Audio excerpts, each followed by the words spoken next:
You ever notice how when you look back at history, the stories of the biggest names, they all start to sound kind of familiar? It's like we're seeing the same characters pop up over and over, just wearing different clothes.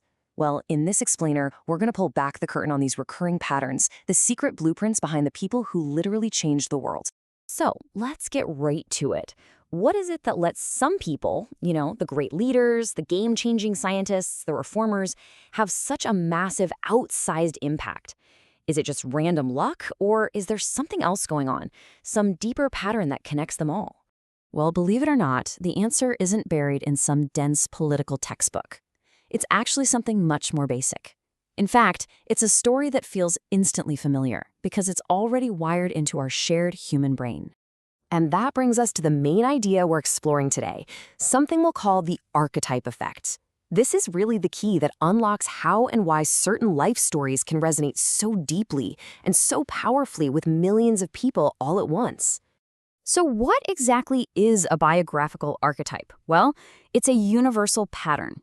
The psychologist Carl Jung was one of the first to really dig into this. Think about figures like the hero, the wise sage, or the rebel.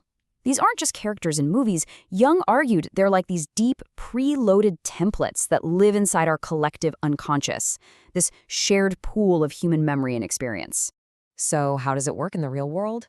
It's basically a three-step chain reaction. First, someone comes along whose actual life story just happens to map perfectly onto one of these ancient archetypes. Second, because we all unconsciously recognize that pattern, their story just clicks with us on a really deep level. And boom, that resonance turns a normal person into a powerful symbol, a catalyst for huge social change. To really get a grip on this, let's look at 3 of the most powerful blueprints for change that have shaped human history. These are the patterns you see show up time and time again, right before things are about to get shaken up. And first up, you guessed it, the most famous one of all, the hero. This is the archetype all about action, about courage, and about transforming the world through struggle. We all know the hero's journey, right? They're called to adventure, they face insane trials, and they go up against some enemy that seems totally unbeatable. But here's the most important part. They don't just win for themselves. They come back with a boon, a gift for everyone else, whether it's freedom or justice or some new kind of knowledge. Their personal fight becomes a symbol for everyone's fight. And this is why it's so powerful. The story of the hero isn't just a nice, inspiring tale. It's a functional blueprint for action. It literally shows people that, yes, you can challenge the powers that be, and that with enough courage, the impossible might just be possible. Okay, next up is an archetype that changes the world not with a sword, but with a new idea. This is the visionary, sometimes called the sage. They spark change through pure intellect and imagination. The visionary is basically the architect of the future. They don't just complain about how things are. They paint this incredibly clear and exciting picture of how things could be. Like the scientist who redraws our map of the universe, or the activist who makes people imagine a world without injustice.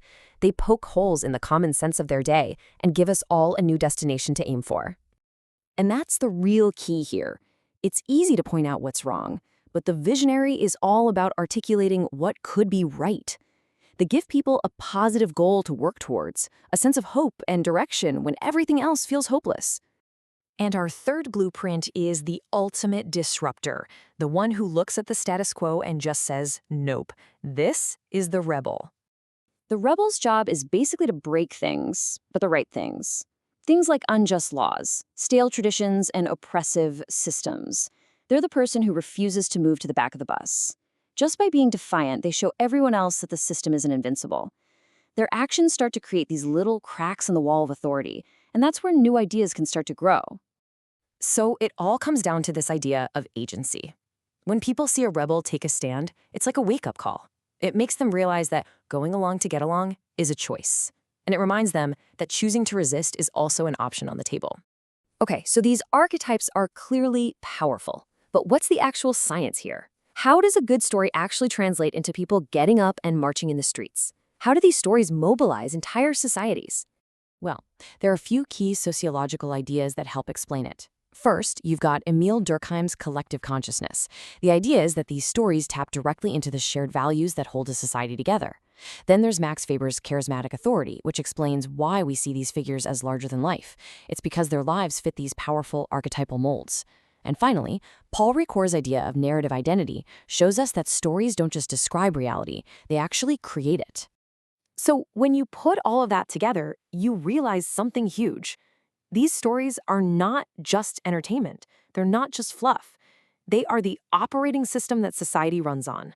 They're the engine of social reality, defining what we believe is possible and shaping how we organize our world. So what's the big takeaway here? What does all of this mean for you and me living our lives today? Let's bring this whole idea down to a personal level. Here's the bottom line. These ancient patterns don't just explain history, they give our own lives meaning.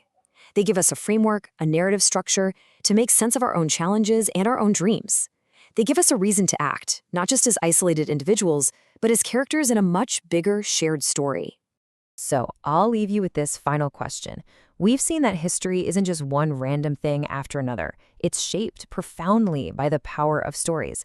And if that's true, then what story is your life telling?